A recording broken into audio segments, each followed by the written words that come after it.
Le damos la palabra a la alcaldesa del municipio B, Silvana Pisano. Adelante. Gracias, Maxi. Gracias a todos y todas por estar hoy aquí. Bueno, antes que nada, les comparto, por supuesto, la alegría de tener aquí a Alba González, integrante de Madres y Familiares de Uruguayos Detenidos Desaparecidos. Alba también es vecina de nuestro municipio y su persistente lucha por los derechos humanos nos inspiró a nombrar este proyecto de la audioguía en su honor, como hace un año exactamente, cuando nos acompañaste en la Plaza Liber Seregni, así que te damos muchas gracias, Alba, por haber venido.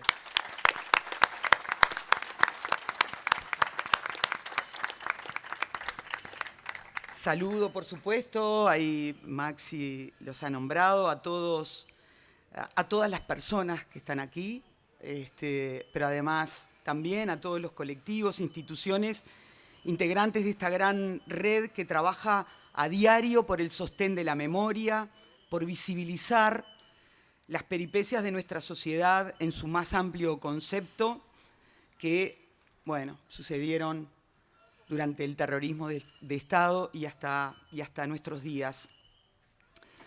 Han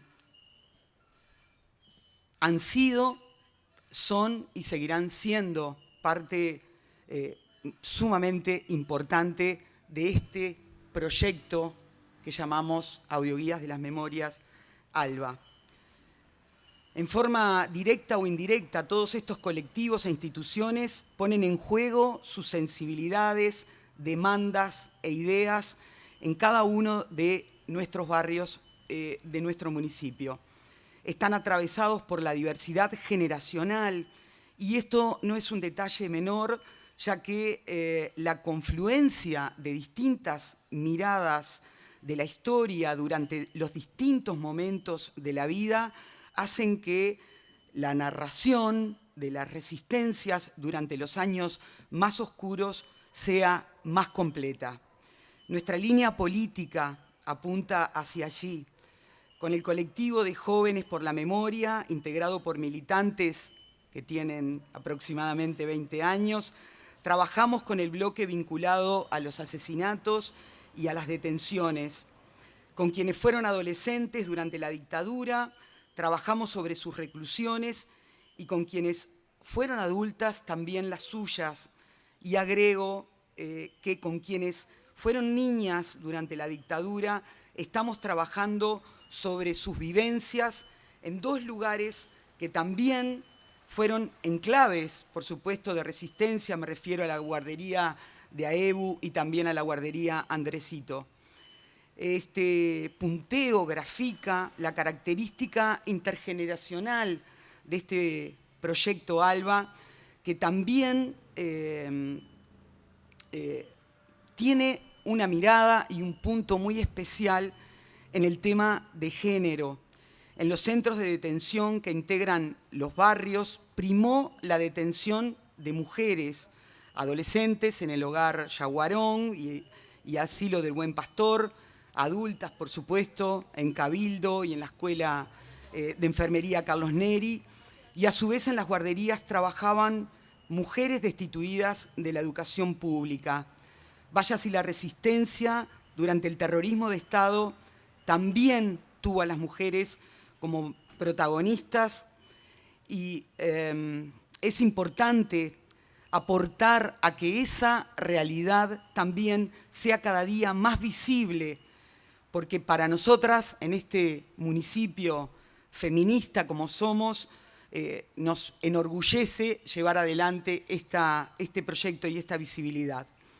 Hace un año presentábamos los avances del proyecto, hacíamos hincapié en su gran objetivo cotidiano, contribuir a la construcción de la memoria colectiva en clave de derechos humanos y desde un anclaje territorial. Con ese espíritu está estipulado en nuestro plan de desarrollo municipal y también bajo ese espíritu hoy ALBA cuenta con el apoyo de la Comisión Nacional Honoraria de Sitios de Memoria, que es el órgano rector dictaminado por la Ley Nacional de Sitios, por el aporte al ejercicio de esa memoria colectiva, principalmente tras el trabajo realizado este año con las comisiones de los sitios de memoria que integran nuestro municipio. Estamos inaugurando la primera placa, como bien lo decían, nuestra primera placa ALBA, nada más y nada menos que en una ex cárcel de mujeres, que hoy es sitio de memoria sostenido por ellas mismas, si tendrá vueltas la vida, que hoy ellas tienen la llave de su propia cárcel, justicia poética le dicen.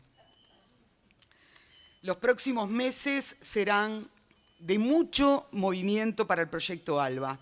En pocas semanas estaremos entrando en el 2023 y esto significa 50 años del golpe de Estado, de la huelga general, 40 años del acto del 1 de mayo, tras la prohibición de hacerlo hasta ese momento, 40 años de la Semana de los Estudiantes del Río de Libertad, entre otros hechos de enorme relevancia que tuvieron este escenario municipal como protagonistas directas.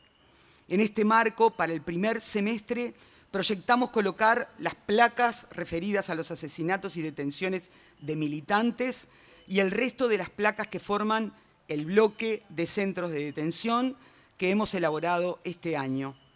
Para darle empuje a este objetivo es que estamos formando una mesa de trabajo que llamamos Comisión Temática Ejecutiva, con competencia en derechos humanos, integrada por representantes de los consejos vecinales, del Consejo Municipal, de la Intendencia, de la Junta Departamental y, por supuesto, las organizaciones sociales. Deseamos que las vecinas y los vecinos se apropien de este proyecto, que se sumen a la búsqueda de memorias vivas y dinámicas y que, como decíamos hace unos meses en el ex hogar Yaguarón, que cada espacio, que cada casa y que cada esquina marcada por este proyecto reciba las miradas del barrio y que las personas pregunten, escuchen, puedan volver a preguntar y les podamos seguir contestando. Muchas gracias.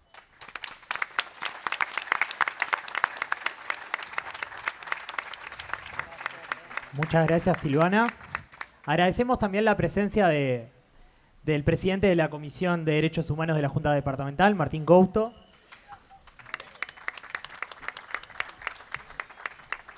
Y de la alcaldesa del municipio G, Leticia de Torres.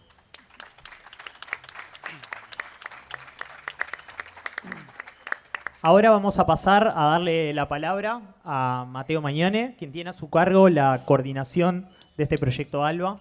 Así que adelante, Mateo. Muchas gracias. Bueno, como primera cosa, me apego a las palabras de Silvana en forma general, pero en particular a los agradecimientos. Allí el abrazo a la querida Alba González y a todas las organizaciones, colectivos, instituciones y personas con las que venimos trabajando. Decía Silvana que junto al colectivo Jóvenes por la Memoria desarrollamos el primer bloque de este proyecto, el bloque titulado Memoria Militante, e integrado por lugares, casas, esquinas, plazas, ex embajadas, etc., donde hubo asesinatos de militantes durante el terrorismo de Estado, o donde fueron sus últimas detenciones antes de morir en los cuarteles, principalmente, o directamente desaparecer. La fuente primaria para tener certeza sobre quiénes fueron los y las militantes que transcurrieron por esas tristes peripecias en los barrios del hoy municipio B fue la investigación histórica elaborada en las últimas 2 décadas que decantó en las fichas personales disponibles en la Secretaría de Derechos Humanos para el pasado reciente. Se trata de 18 militantes, quienes integran Jóvenes por la Memoria, investigaron los hechos, hicieron entrevistas, se hicieron preguntas y escribieron las narraciones. El año pasado presentamos una parte de ese trabajo específico y en los primeros meses de este año lo finalizamos con la grabación de los testimonios restantes. En Radio Pedal, el medio de comunicación alternativo que el Proyecto ALBA eligió como espacio de trabajo para las grabaciones y que está ubicado también en el municipio B. Así que el agradecimiento especial sobre todo esto a Jóvenes por la Memoria. Antes de contar sobre el segundo bloque del proyecto, en definitiva la excusa para encontrarnos hoy, quisiera hacer una pequeña referencia a una de las historias del primer bloque. Roberto Omar Barbeito, lo ven allí en pantalla, fue detenido en una casa de la calle Nicaragua, esquina Piedra Alta, a pocas cuadras del Palacio Legislativo, aquí cerquita. Jóvenes por la Memoria reconstruyó la narración sobre el hecho, pero nos faltaba alguna imagen de Barbeito para generar la ilustración que irá en la placa. Si ya no lo saben, lo verán. Las placas del Proyecto ALBA están formadas por el título del hecho, un párrafo de la narración, el código QR para escuchar el audio de esa narración y una ilustración que grafica el hecho. En el caso del bloque Memoria Militante, las ilustraciones son las caras de estos 18 militantes generadas a partir de fotografías. Pero en el caso Barbeito tuvimos un problema. No hay fotografías de Barbeito o no supimos o no pudimos conseguir en definitiva aún. Hablando con Sebastián Santana, que anda por allí, el ilustrador y diseñador visual de este proyecto, le comenté que Marcelo Estefanel, escritor, periodista, diseñador, que estuvo 13 años preso en el Penal de Libertad, en su libro El hombre numerado tiene una historia sobre Barbeito. Incluso compartieron la celda. Seba, le dije, tal vez hablando con Estefanel, si se acuerda de cómo era Barbeito, se puede hacer una reconstrucción, una suerte de identikit. A lo que Sebastián me contestó, lo conozco a Estefanel, incluso compartimos algún trabajo vinculado a ese libro en cuestión. Sebastián habló con Estefanel y tras el ida y vuelta hizo una ilustración. A Estefanel le pareció que el dibujo se identificaba perfectamente con Barbeito y fin del asunto. El recuerdo entonces, la memoria, está formada por todos los sentidos y la memoria visual de Estefanel en este caso nos dio una muy buena lección. Ahí está Barbeito. Sobre el bloque Memoria Recluida que presentamos hoy a partir de los centros de detención, el colectivo y proyecto Sitios de Memoria elaboró un mapa con lugares, circuitos y operativos represivos durante el terrorismo de Estado en todo el país. Un número alto de centros de detención, clandestinos o formales, funcionaron en Montevideo. Para el Proyecto ALBA hemos trabajado con 9 espacios situados en los barrios de este municipio. La ex cárcel de Cabildo, allí enfrente, la Escuela de Enfermería Carlos Neri, el ex Centro General de Instrucción para Oficiales de Reserva, el ex Hogar Yaguarón, el Asilo del Buen Pastor, la Guardia Metropolitana, Prefectura Nacional Naval, División Inteligencia de Prefectura y el FUSNA, la Dirección Nacional de Información e Inteligencia y Cárcel Central. Nos da muchísima alegría ver que buena parte de las personas que escribieron los testimonios, todos en forma colectiva y luego los grabaron, estén aquí. Sus nombres, por supuesto, están al detalle dentro de la página de ALBA. A partir de las peripecias en estos centros de detención y en otros, se generaron colectivos de expresas y presos políticos que actualmente trabajan para que esos espacios funcionen como sitios de memoria o que por lo menos reciban una señalización. Junto a ellos se elaboraron las narraciones y sus propias voces forman parte de las grabaciones en la audioguía. Soslayaba Silvana que dentro de los barrios del hoy municipio B predominó la prisión política de mujeres. Esta característica nos impulsó en abril, junto al equipo de igualdad del municipio, a generar un encuentro de expresas políticas cuya reclusión, parte o toda, se dio en estos centros referidos. En el encuentro, una gran ronda de mujeres se conversó sobre el contexto histórico y las motivaciones que generaron la actividad militante, las lecturas y músicas que servían de insumos, las detenciones, las características de esos espacios, la forma de relacionarse entre sí con las presas comunes y las funcionarias, y además muchas expresas adultas en su momento oyeron por primera vez algunas historias en boca de quienes fueron detenidas siendo adolescentes. Algunas de esas historias forman parte de ALBA y ya pueden ser escuchadas. Dentro de la línea de trabajo nos sumamos a los recorridos por la memoria que propuso el Consejo Vecinal 2 en mayo donde algunas grabaciones generadas para ALBA se pudieron escuchar por primera vez en los lugares donde sucedieron los hechos. El agradecimiento particular a Maximiliano Di Benedetto y Gabriela Bentancur, concejales, por el impulso. A partir de colocar las placas ya generadas, en los próximos meses, como anunciaba Silvana, vamos a elaborar recorridos para visitarlas. Rescatar la memoria y vivirla, decía la plataforma de Silvana como candidata, con circuitos para conocer y reconocer nuestra propia historia, a través de audioguías en los diferentes barrios. La propuesta se va concretando y eso es gratificante.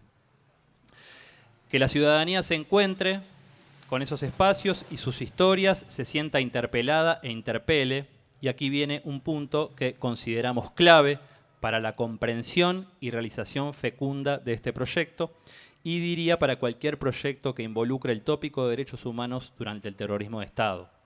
El diálogo entre el pasado y el presente, precisamente en clave de derechos humanos. A partir del conocimiento de cada contexto, es necesario dialogar entre las cárceles de la dictadura y las cárceles uruguayas de hoy. Es necesario también entre las desapariciones de ayer y las que hoy también suceden, las niñeces de ayer y de hoy, algo que hablamos bastante en la Comisión de Memoria de la Guardería de AEBU, que también será parte de la audioguía. Dialogar entre las violaciones de los derechos humanos por cuestiones raciales, que tuvieron a los desalojos de los conventillos como símbolo histórico, y las problemáticas raciales de vivienda en el presente, etcétera, etcétera. El diálogo entre pasado y presente para el futuro como forma de vida. Si desde este proyecto logramos aportar algo en este sentido, iremos por un buen camino. Antes de cerrar y escuchar los audios y a las integrantes de Yaguarón y Cabildo, quisiéramos agradecer al enorme trabajo serio y sensible del equipo de intérpretes en lengua de señas uruguaya. Aquí tengo a Karen y anda Jimena en la vuelta. Cada entrada a la página web de ALBA tiene, además de la opción de escuchar los audios con los testimonios, la opción de escucharlos con un video de cada interpretación. Gracias enormes, enormes a todas ellas. Bienvenido al aplauso, por supuesto.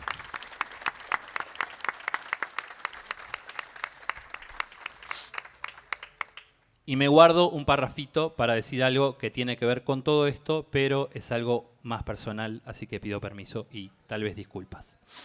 Silvana hacía referencia al entramado intergeneracional de por lo menos 3 generaciones. La total casualidad, porque realmente no fue algo premeditado, hizo que la presentación de los avances de ALBA el año pasado fuese el 20 de diciembre, día en que mi abuela paterna hubiese cumplido 100 años.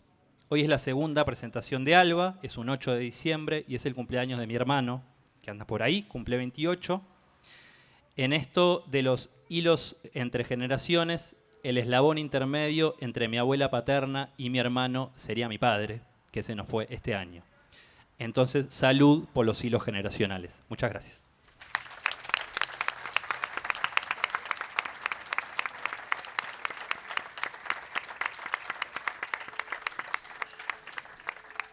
Bien. Gracias, Mateo. Continuando con esta presentación, les invito a escuchar el relato sonoro creado de forma colectiva junto a la Comisión de Sitio de Memoria ex Hogar Yaguarón. Escuchemos.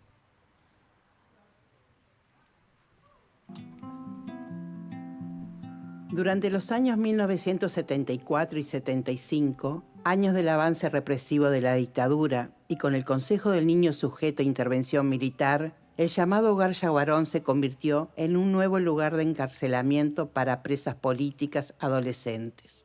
Fue una de las facetas más crueles del terrorismo de Estado y una de las menos conocidas. Al igual que las internas comunes, jóvenes afectadas por problemas sociales y conflictos familiares, las presas políticas llegábamos al Yaguarón por disposición de la justicia y también con fecha de entrada, pero no de salida.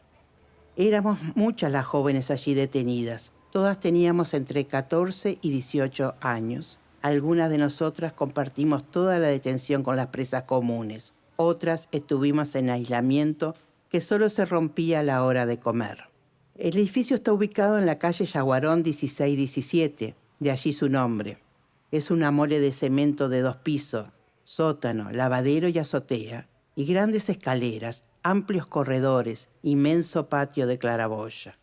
Los dormitorios estaban en el segundo piso, también la celda de castigo y los sectores de aislamiento. Algunas recordamos el patio con un piano y unas pocas, las primeras, al pianista.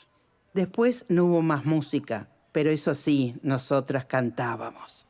Casi todas éramos estudiantes liceales, la mayoría detenida en Montevideo, pero un grupo grande traído desde el cuartel de 33. Condenadas por un juez militar y sin saber a dónde las llevaban, las trajeron en un camión con las manos atadas.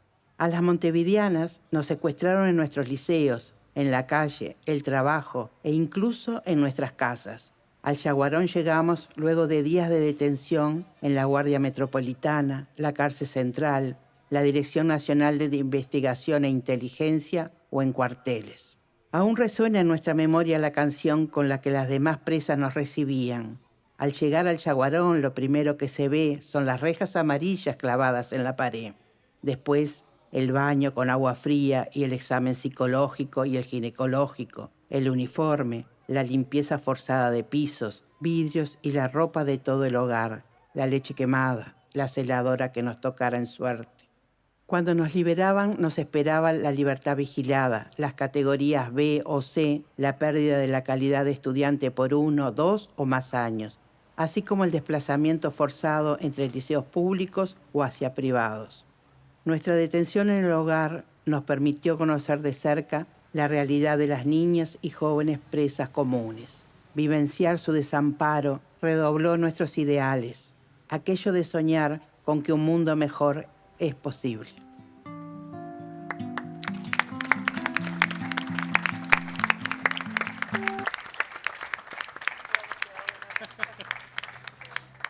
Bueno, ahora sí, un poco con la emoción a flor de piel, le paso la palabra a Magdalena Ferrari, integrante de la Comisión de Sitios de la Memoria, ex Hogar Yaguarón. Así que adelante, Magdalena. Gracias. Porque el otro se me va a mover mucho. Hola, buenas tardes para todas y todos.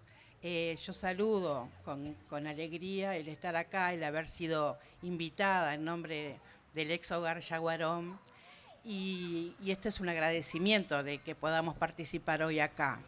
Pero quiero agradecer también, así muy fervientemente, al municipio B y al proyecto ALBA, porque es ahí donde se empieza a visibilizar la problemática que habíamos pasado las adolescentes bajo el terrorismo de Estado.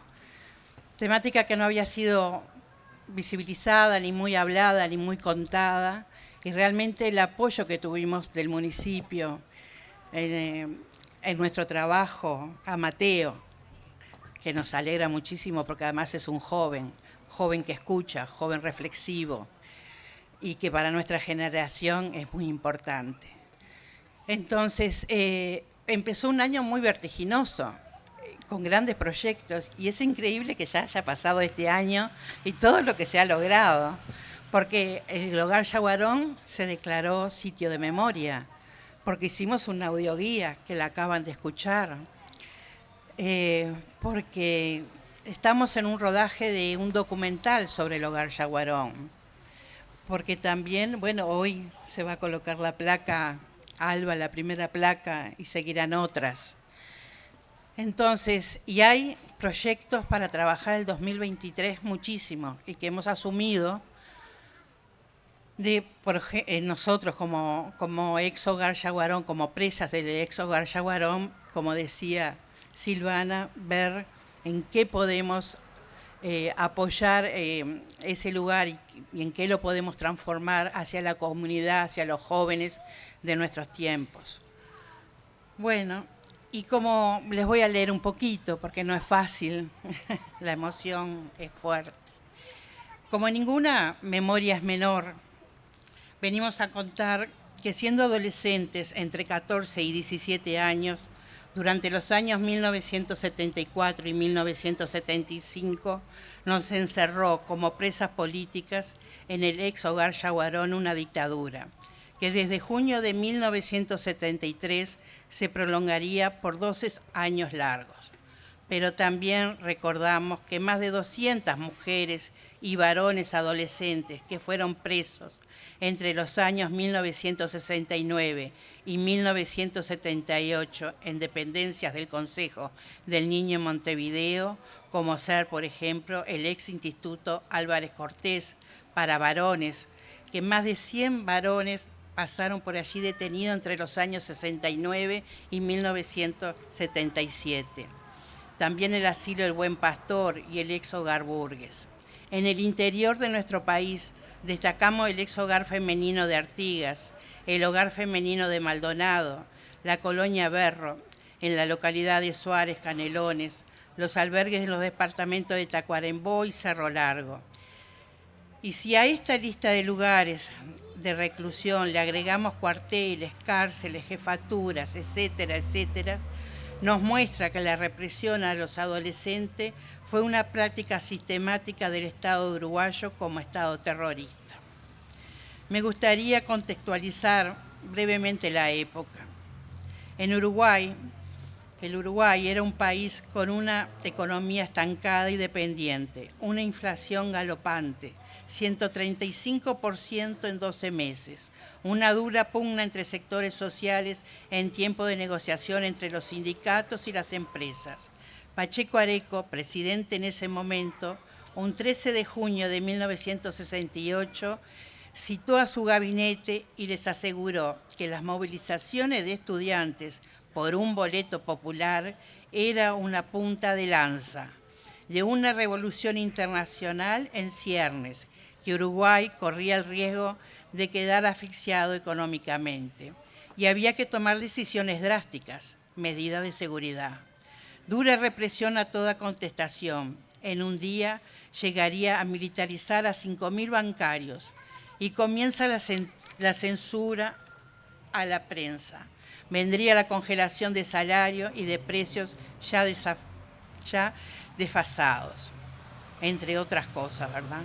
Para el entonces presidente, el reclamo por mejores salarios o por mayor presupuesto para la enseñanza no eran auténticos. Es así que a fines de los años 60 comenzamos a transitar un Estado cada vez más autoritario y terrorista, ejerciendo duramente una represión contra el movimiento sindical y estudiantil. Comenzamos a tener nuestros primeros mártires estudiantiles. En 1968 es asesinado Liberarse en una manifestación estudiantil contra la violación a la autonomía universitaria, perpetrada por el gobierno pachequista, por el levantamiento de las medidas prontas de seguridad y por un mayor presupuesto para la universidad. En el mismo año asesinan a Susana Pintos y a Hugo de los Santos, en el marco de la represión a una manifestación estudiantil.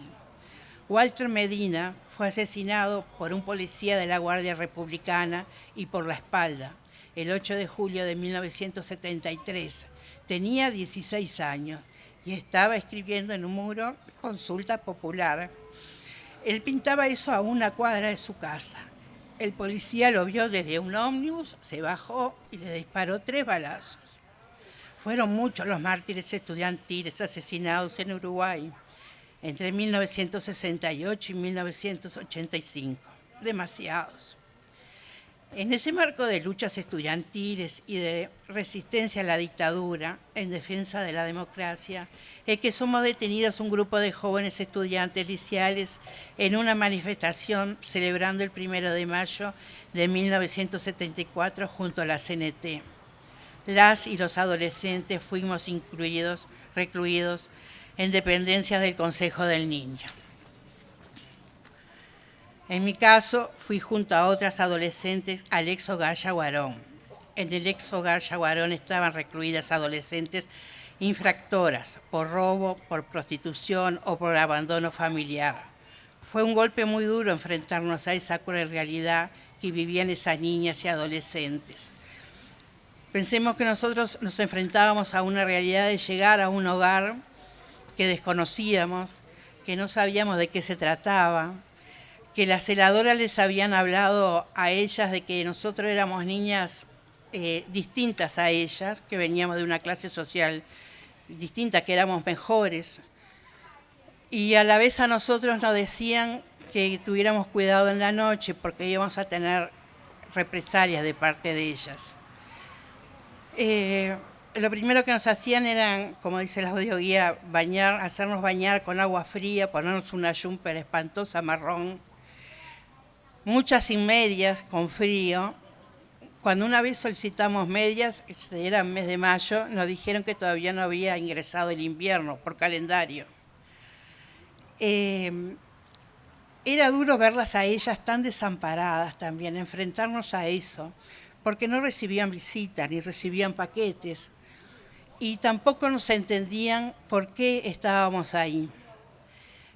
Fue duro pasar la revisación psicológica, pero no era tanto, pero la ginecológica. La mayoría de nosotros nunca habíamos ido a un ginecólogo. En esa época no se acostumbraba prácticamente a esa edad tener la consulta con un ginecólogo. Muchas, la mayoría, nunca habíamos tenido relaciones.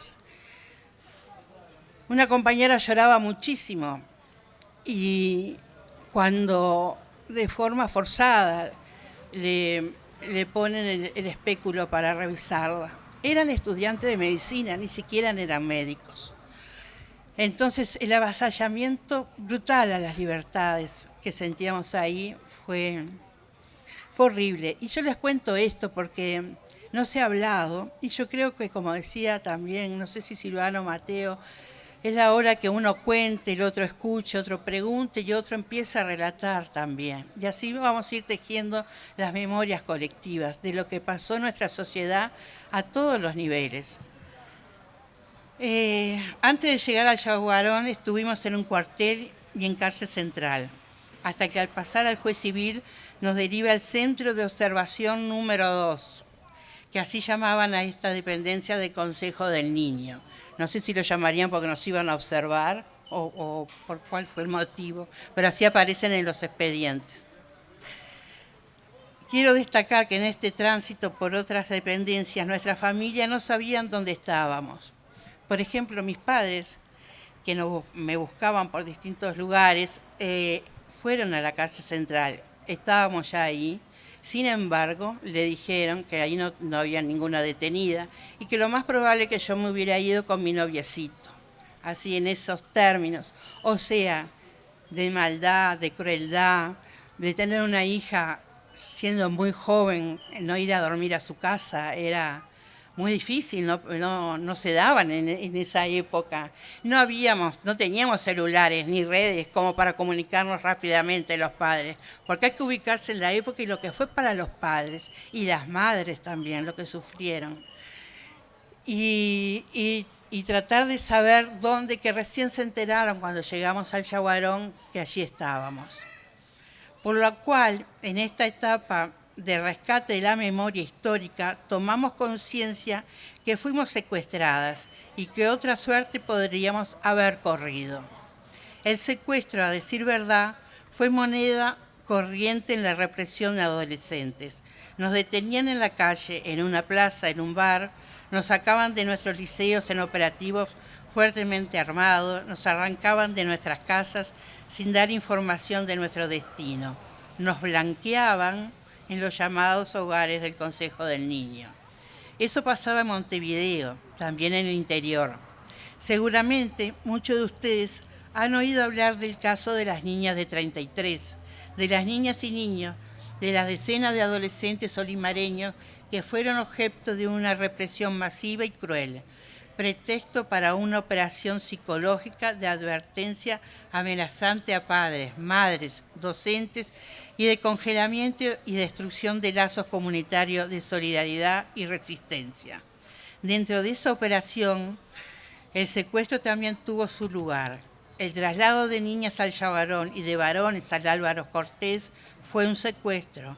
Para muchos de ellos, un segundo secuestro, un traslado clandestino, sin destino conocido por las víctimas ni información previa a sus familias.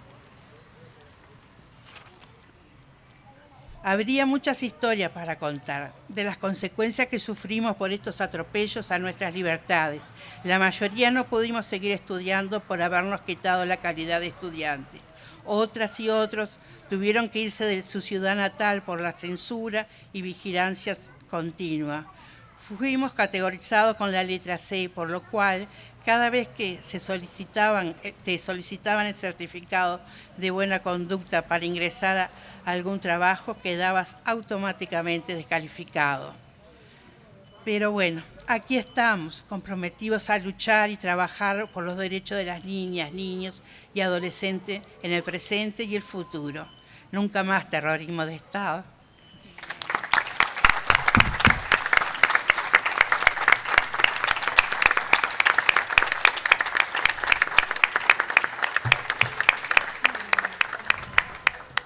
Muchas gracias, Magdalena. Siguiendo con la presentación, ahora es momento de escuchar otro audio sonoro del recorrido Memoria Recluida, que fue elaborado junto al colectivo de expresas políticas que hoy conforman la comisión Sitio de Memoria Ex Cárcel Cabildo. Escuchemos.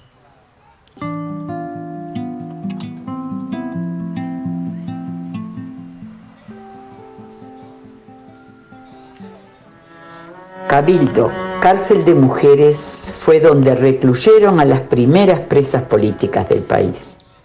Más de 200 jóvenes pasaron por el sector centro entre 1968 y 1977, año que fueron trasladadas a la cárcel de Punta de Rieles. En esos años tan convulsionados de nuestra historia, esta cárcel estaba en el corazón del barrio, siendo así testigo para los vecinos del terrorismo de Estado. La presencia de las presas políticas en el barrio reafirmaba nuestra lucha. Durante años, la cárcel estuvo rodeada de vallas, con carteles, prohibido pasar, zona militar. Los familiares fueron los sostenedores constantes del devenir de sus hijas.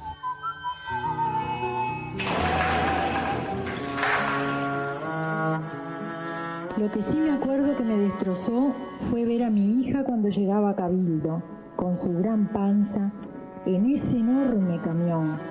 Habían abierto la puerta para que bajara, pero ningún milico la ayudaba, apuntándole y mirando para que no se escapara.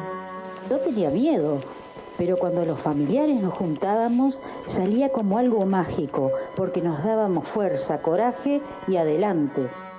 Nos íbamos compenetrando, sintiendo que todas eran nuestras hijas. Lo sentías así. Lo que le pasa a una, te pasa a vos como madre. Esa enseñanza la aprendimos de nuestras hijas. La resistencia a la represión imperante se fue dando por las presas, de diferentes formas, según el período. Y de aquí, dejando muñecos en las camas, salimos en una noche de julio de 1971. Alertas. Felices y unidas, 38 compañeras a reencontrar la libertad para seguir luchando. Fue en enero de 1972. Reclamábamos poder salir al recreo todas juntas, para cocinar nosotras la comida, poder repartirlas nosotras de forma que llegara caliente a cada celda. Poder tener una comisión para hablar con el director del penal para hacerle llegar sugerencias y o reclamos. Nos negamos a salir de las celdas. Empezamos a patear las puertas, gritar y cantar. Sabíamos que nuestras voces se oían hasta la calle. Nos gasearon, nos golpearon, nos mojaron con agua de las mangueras y nos arrastraron por la fuerza hasta lograr sacarnos de las celdas. Resistimos con miedo, con angustia, pero todas juntas tratando de protegernos entre nosotras. Y de esa forma logramos algunos de nuestros reclamos. Mis recuerdos son el lazo bien fuerte que sentía con mis compañeras. El frío del invierno y el calor del verano. Lo lúgubre que era la celda. El color verde de la puerta. La mirilla por donde nos pasaban la comida. Acostumbrarse a hacer las necesidades delante de todas. Compartir convivencia con quien no querías. Que se apagara todas las noches la luz a las 9 y así de golpe quedara a oscuras. Y que te despertaran todas las mañanas golpeando el palo en los barrotes. Y que justo tuvieras un sueño lindo y te lo cortaban. recibir cartas de mi compañero y de mis padres, y el sello de censurado en medio de la hoja. Cuando empezaron los traslados de los compañeros a Libertad, supimos que seguíamos nosotras a Puntarrieles. Comenzamos a sacar nuestras pertenencias más importantes. Una compañera nos cortaba el pelo para que nos quedara lo mejor posible.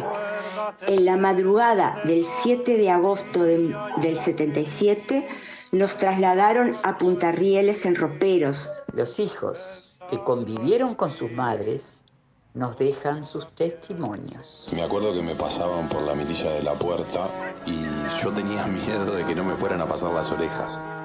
Nunca fue una cárcel para mí. Cuando yo llegaba era como un cumpleaños, como si fuera una fiesta con un montón de tías. Siempre era un juego, un chiveo, algo lindo, como... Por ejemplo, hacíamos una casa con una cucheta. La memoria, tarea colectiva, nos fortalece como sociedad. Tendrás amor, tendrás amigos.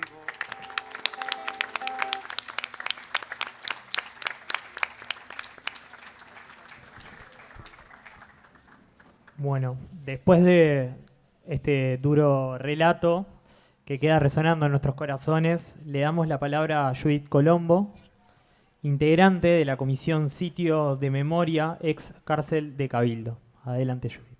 Hola. Bueno, buenas noches. Para mí es algo, no sé, es difícil de explicar. Esta placita para nosotros significaba un arbolito con un pedacito de pasto que veíamos desde, así como en chanfle, por una mirilla de la Puertita Negra. Nunca me imaginé que pasados los años podríamos estar acá con el alcalde del municipio, con Alba, con las compañeras, con los vecinos. Es como algo, no sé, surrealista. No sé, es algo extrañísimo, no lo puedo terminar de acomodar. Bueno, Cabildo es una cárcel de mujeres que fue creada en 1899 y era la única cárcel de mujeres penadas del Uruguay y lo siguió siendo procesadas, ¿no? No me estoy refiriendo a las detenciones clandestinas o a los secuestros. Y fue siempre un lugar de resistencia. En el audio hablamos de la fuga de la Estrella, de la segunda fuga, pero en 1970, un 8 de marzo, curiosamente, cuando todavía no se festejaba el 8 de marzo, se dio la primer fuga de presas desde la iglesia. Y bueno, después fue que se dio la segunda fuga. La frase que rescata la placa y que forma parte de una movida muy fuerte que tuvieron las compañeras para conseguir trabajar en talleres, la cocina, parte de las visitas, el recreo y la fajina, fue algo pensado y ejecutado con la idea de poder permanecer sanas, de poder permanecer ágiles, de poder permanecer activas, porque para nosotros nuestra lucha no había terminado porque habíamos llegado a la cárcel. Entonces era muy importante pasar lo mejor posible. Conseguir la cocina, por ejemplo, como cuento de ejemplo, cambió muchísimo porque ya no eran institutos penales o los funcionarios de institutos penales los que cocinaban, eran las compañeras. Entonces, si había niños, si había compañeras con regímenes, si había compañeras enfermas, nosotras podíamos decidir cómo repartir esos alimentos entre los insumos que nos traía penales y lo que nos alcanzaban los familiares. Todo eso lo hacíamos en conjunto, no sentíamos que estuviéramos haciendo ningún sacrificio, era algo que discutíamos y que elaborábamos y que decidíamos en base a las sugerencias de una compañera NERS que nos apoyó durante todos esos años, ¿no?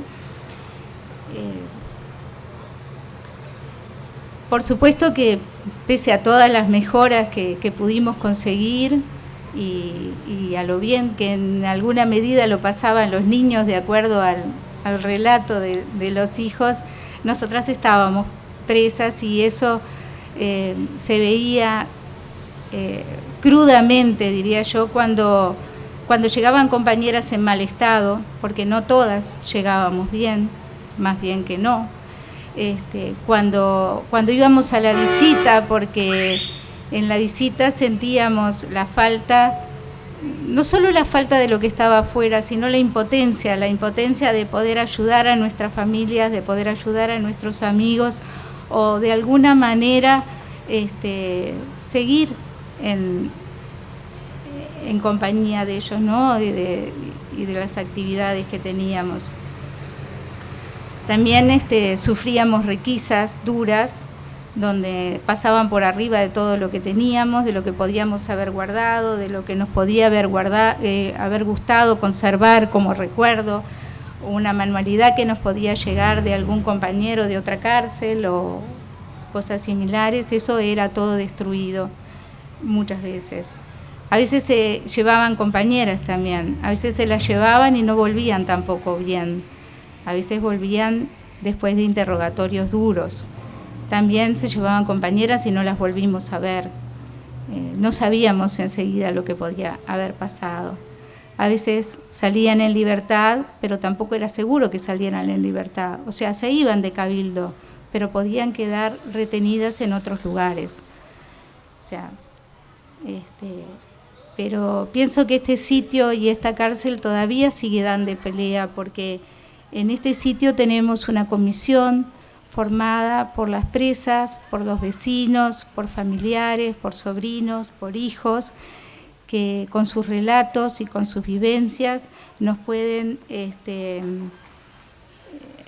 armar un panorama más claro de lo que fue esa época, para poder analizarla, para poder proyectarla, para poder sacar conclusiones, conocerla. Si cada uno aportamos algo de lo que vivimos, vamos a tener un relato más veraz de la situación, ¿no? Y por supuesto para que eso no se vuelva a repetir, como decía acá Magdalena.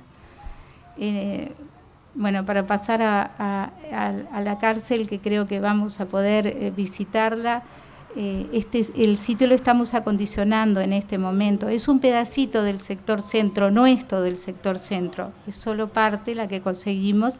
Esta puerta no es la puerta original, es una puerta que tuvimos que abrir porque el lugar había quedado sellado. Y para abrir esta puerta y para construir este sitio tuvimos muchísimo apoyo del municipio B, desde la colocación de la placa, desde el alcalde Varela, que estamos dando vuelta en esta zona, y por supuesto con Silvana. También nos ayudó muchísimo SUTEL, el sindicato de la brigada Agustín Pedrosa del Zunca, el plan ABC del municipio, los internos de Sala 12, que nos fabricaron esta puerta para que pudiéramos tapar este agujero, y Marta, que está por ahí, que es la cuidacoche, que 2x3 nos auxilia en algo, del Vilar de Bo. ¿Qué dije? No, yo estoy tan nerviosa que puedo haber dicho otra cosa. Y los muchachos del lavadero, que nos dan agua, porque no tenemos entrada ni de agua ni de nada. AUTE nos puso luz, o sea, el sindicato de AUTE nos dio la luz, así que tenemos como que muchos apoyos, y por suerte, ¿no? Y está, nada más. Gracias.